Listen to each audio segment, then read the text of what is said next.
betul-betul Omnibus Law ini adalah sebagai perwujudan bagaimana kita memperjuangkan Indonesia sebagai negara industri dengan syarat. Assalamualaikum warahmatullahi wabarakatuh. Salam sejahtera untuk kita semua. Om Swastiastu, Namo Buddhaya, salam kebajikan, Rahayu. Yang kami hormati para Menko dan perwakilan Menteri yang hadir beserta jajarannya. Pertama-tama kami mengucapkan selamat kembali, ada yang kembali di jajaran kabinet dan yang lainnya newcomer, dan saya kira ini adalah komposisi yang cukup baik untuk menuju Indonesia lebih baik lagi. Ada beberapa hal yang ingin saya sampaikan.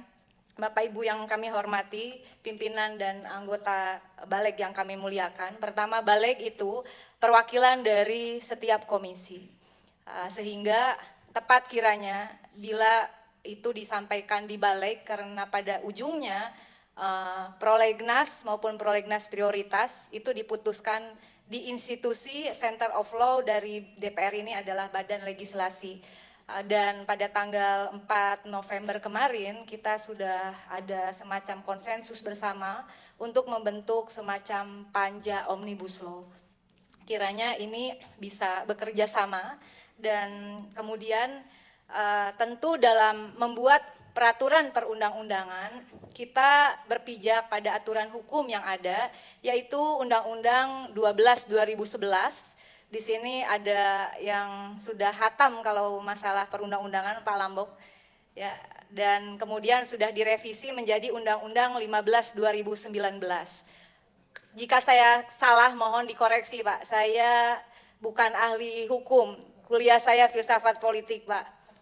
Jadi kalau kita lihat memang Omnibus Law itu kalau boleh saya analogikan ini semacam metode atau mekanisme saja di dalam penyusunan undang-undang, tetapi berdasarkan Undang-Undang 12 2011 yang telah direvisi menjadi Undang-Undang 15 2011 di pasal 2019 di pasal 3-nya hierarki perundang-undangan kita jelas pasal 3 dan tidak ada hierarkinya itu adalah Omnibus Law. Karena menurut saya nih Pak ya, yang belajarnya filsafat gitu, itu metode, betul atau enggak ya Pak Lambok ya, Pak Mahmud ya. Jadi kita tidak mungkin tiba-tiba mengusulkan prolegnas Omnibus Law gitu. Jadi saya bingung ini siapa yang oneng sebenarnya gitu. Apa saya salah sangka gitu ya, kan saya takutnya salah Pak, karena jam segini oneng saya kumat Pak. Ya, sebagai omnivora kata Mas Sinton. Jadi ada revisi yang penting, ini pasal 95A mengatakan bahwa ada kewajiban untuk pemantauan terhadap undang-undang. Pemantauan inilah sebetulnya mekanisme Omnibus Law. Tadi Prof. Willy sudah mengatakan harmonisasi lah istilah bakunya. Harmonisasi dari semua undang-undang dan peraturan turunan peraturan perundangannya yang diamanatkan oleh pasal 3 Undang-Undang 15 2019. Boleh pasal 3? Pasal 3 di atas. Pasal 3. Oh enggak ada. Pasal 3. Pak Lambok apa pasal 3? Karena dulu Pak Lambok yang nyusun ini nih. Jadi ada undang-undang dasar, lalu kemudian TAP MPR, TAP MPR-nya juga terbatas, tidak bisa ada TAP MPR baru dan sebagainya, lalu undang-undang dan selanjutnya. Nah Bapak Ibu yang kami hormati, saya tertarik dengan yang disampaikan oleh Menko Polhukam dan Menko Maritim dan Investasi yang melihat, menurut pandangan saya, melihat dengan helikopter view. Jadi ketika bicara Omnibus Law, ini tidak hanya berbicara seolah-olah mau mementingkan investasi. Seolah-olah ini hanya persoalan investasi. Ilustrasi yang tadi disampaikan oleh Pak Luhut itu luar biasa menurut saya. Mungkin bahasa hukumnya ada di Pak Mahfud ya. Makanya ini udah janjian dari 4 tahun lalu, baru tahu saya. Kalau gitu kita nggak usah ketemuan Prof. Mahfud. Ya jadi sebetulnya sebetulnya menurut saya apa yang disampaikan itu menjadi penting. Ada visi misi Indonesia yang tidak boleh berbeda lagi antara pemerintah pusat, pemerintah provinsi, kota dan kabupaten. Dan karena ini adalah negara hukum, restart, bukan mahstat, maka semuanya harus berpijak pada aturan hukum. Pemerintah dan juga DPR tidak mungkin memutuskan kebijakan, baik itu politik anggaran, tanpa adanya politik legislasi yang disebut dengan undang-undang. Sehingga menurut saya, apa yang disampaikan mengingatkan sedikit ini sejarah kembalinya Indonesia memutuskan sebagai negara kesatuan Republik Indonesia 5 Juli 59 dengan kembali kepada Undang-Undang Dasar Negara Republik Indonesia 1945, meskipun terjadi beberapa kali amandemen pasca reformasi, tidak mengubah kesepakatan bahwa kita adalah NKRI, bukan negara federal, bukan serikat. Kita adalah negara kesatuan Republik Indonesia yang sejatinya harus diikat dalam satu visi misi pembangunan. Visi misi pembangunan itu tertuang di dalam satu produk hukum yang namanya Undang-Undang Rencana Pembangunan Jangka Panjang Nasional. Dan itu akan berakhir dibuat pada masa pemerintahan Pak SBY yang kemudian dibagi menjadi 4 RP Pembangunan Jangka Menengah Nasional, 4 itu pun berbentuk undang-undang. Sehingga ketika saya pernah melihat konstruksi untuk Indonesia ke depan, ini Pak Luhut di Bappenas waktu itu, kita akan masuk pada era triple helix. Triple helix di mana Indonesia harus menjadi negara industri maju yang berbasis pada riset dan inovasi nasional. Yang disampaikan tadi oleh Pak Luhut bagaimana sesungguhnya adalah upaya untuk menjadi negara industri dengan prioritas industrinya, karena kebetulan kami juga dari Komisi Industri, Perdagangan, Koperasi dan selanjutnya investasi juga Pak, jadi mungkin nanti kita di komisi juga akan bertemu, adalah industri sandang pangan papan, ya kalau yang dari Bung Karno nih Pak, industri sandang pangan papan, industri energi, industri bahan baku industri yang tadi seperti untuk litium dan sebagainya, industri farmasi, industri pariwisata. Mengapa ini harus menjadi prioritas industri nasional kita? Seperti yang Pak Luhut sampaikan tadi, bahan baku kita punya, pasar kita punya. Ini menjadi satu catatan penting karena kemudian ini ada di PP nomor 14 2015 tentang rencana induk pembangunan industri nasional. Tapi kemudian keluar tentang Industrial 4.0, Pak Lambok ketawa ya. Jadi Pak Lambok ikut menyusun PP ini saya kira.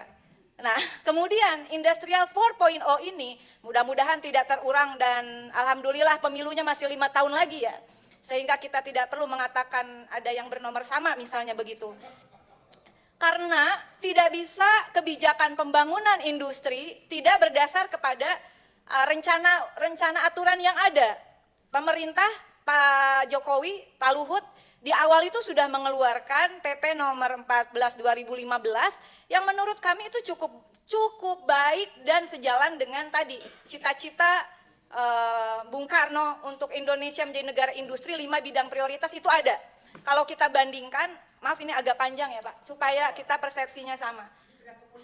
Bukan, ini pidato kebudayaan. Jadi misalnya antara industri pangan itu berbeda dengan industri food and beverage. Karena itu hanya di hilir saja. Kita bicara hulu tengah hilir. Ini saya hanya mencoba memahami yang disampaikan Pak Luhut tadi. Saya setuju luar biasa. Dan Pak Luhut sangat memahami bahwa tidak mungkin tanpa riset. Sehingga kemudian ketika ingin ada perbaikan terhadap undang-undang kita, ya memang harus dong negara hukum, nggak mungkin kita melangkah tanpa ada perubahan.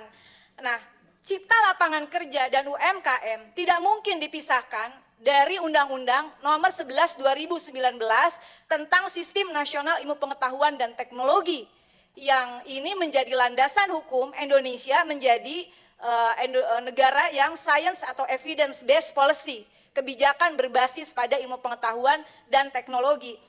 Ketika membicarakan investasi, Hakul yakin, Ainul yakin bukan hanya untuk mengejar investasi.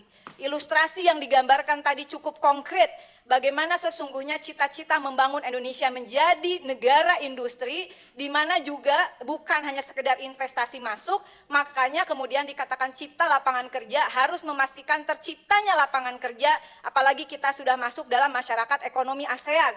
Ya, ada kurang lebih 8 ketenaga kerjaan yang diliberalisasi, di pasar bebaskan. Ini juga menjadi penting untuk tinjauan kita ke depan dalam menyusun Omnibus Law, termasuk peneliti, engineer, rekayasa di dalamnya, akuntan, insinyur, kemudian bidang kesehatan, Pak. Sehingga apa yang Bapak sampaikan itu sekira ini harus menjadi komprehensif. Tetapi tidak mungkin juga ketika konsep besar tadi adalah Indonesia menjadi negara industri secara bertahap dari manufaktur industri menjadi create country, itu tidak mungkin juga tanpa merombak sistem pendidikan kita. Kalau mau menjadi negara industri, pastilah harus penyiapan tenaga terampil dan tenaga ahli. Yang ini kemudian saya kemarin baca sedikit ya Pak Ketua, karena sekira ini tidak bisa seperti Pak Luhut katakan tadi, bukan kita mau ngerjain semuanya, enggak. Tapi semua tuh terintegrasi, terkoneksi, enggak mungkin. Negara kepulauan, ada Menko Maritim, sekarang plus investasi, enggak mikirin bagaimana sistem pendidikan misalnya. Mendikbud yang baru ini akan fokus kepada vokasi, dengan konsep yang ada di Bappenas saya kira. Nah ini kan tidak mungkin tidak merubah sistem pendidikan nasional. Tidak mungkin kita tidak bersiap-siap menyiapkan undang-undang rencana pembangunan jangka panjang nasional yang baru. Omnibus Law ini kami mengapresiasi sebagai langkah untuk menuju persiapan undang-undang rencana pembangunan jangka panjang yang baru yang akan mengikat pemerintah ke depan selama kurang lebih 25 tahun seperti juga kita diikat oleh undang-undang rencana pembangunan jangka panjang kemarin selama 25 tahun. Sehingga yang namanya apa namanya tuh kemarin tuh Pak Jokowi yang periode kemarin visi misinya tuh nawacita itu kita jadi susah gitu karena undang-undang pembangunannya kita tidak bisa lepas. Pemerintah Pak Jokowi taat hukum ya harus mengikuti pembangunan jangka panjang. Intinya saya kira di sini memang kalau boleh Panja ini kalau saya tidak salah sekretariat sudah mengirimkan surat ya ke fraksi-fraksi untuk segera mengirimkan anggotanya, dan sebelum ada keputusan prolegnas, kalau boleh juga kepada ketua di sini, kita mundurkan saja sedikit begitu. Panja ini kerja keras untuk 1 bulan bersama misalnya, dan kalau boleh lagi, kalau jadi partai pemerintah, kalau boleh, kalau dulu sih saya mendesak, gitu. Sekarang kalau boleh Pak. Ya. Kalau boleh ini ada Badan Pembina Hukum Nasional. Jangan membuat dulu yang baru, Bapak, kalau boleh ini disampaikan. Optimalkan dulu yang ada ini. Karena mereka sudah dapat gaji nih, jangan megabut. Ya. Jadi harmonisasi, tadi beberapa anggota katakan, bukan hanya antara undang-undang dengan undang-undang, tetapi antara undang-undang dengan peraturan perundangan sampai ke perda-perda yang ada di seluruh Indonesia. Sehingga sekali lagi, besar harapan kami tentu, tidak apa-apa saya kira kita berdiskusi seperti ini karena ini awal pemerintahan, ini satu pertemuan yang baik dari lubuk hati yang paling dalam. Memang kita tidak bisa memutuskan langsung gitu. Pak Jokowi mau Omnibus Law, 74 undang-undang harus dibereskan. Saya sangat memahami Pak Jokowi dan Pak Luhut meskipun dari militer ini tidak menganut paham otoriter begitu ya. Jadi semuanya kita dilempar ke DPR karena memang ini perintah konstitusi. Tidak bisa pemerintah sendiri, memang harus dengan legislatif. Mungkin itu yang bisa saya sampaikan, mohon maaf kalau terlalu panjang. Tetapi memang mohon bantuan juga agar betul-betul Omnibus Law ini adalah sebagai perwujudan bagaimana kita memperjuangkan Indonesia sebagai negara industri dengan syarat evidence based policy yang itu berpijak dan terlindungi oleh produk regulasi yang dihasilkan oleh kita bersama. Mohon maaf sekali lagi jika terlalu panjang. Mohon maaf jika ada yang tidak berkenan. Wallahul muwaffiq ila aqwamit thoriq. Wassalamualaikum warahmatullahi wabarakatuh.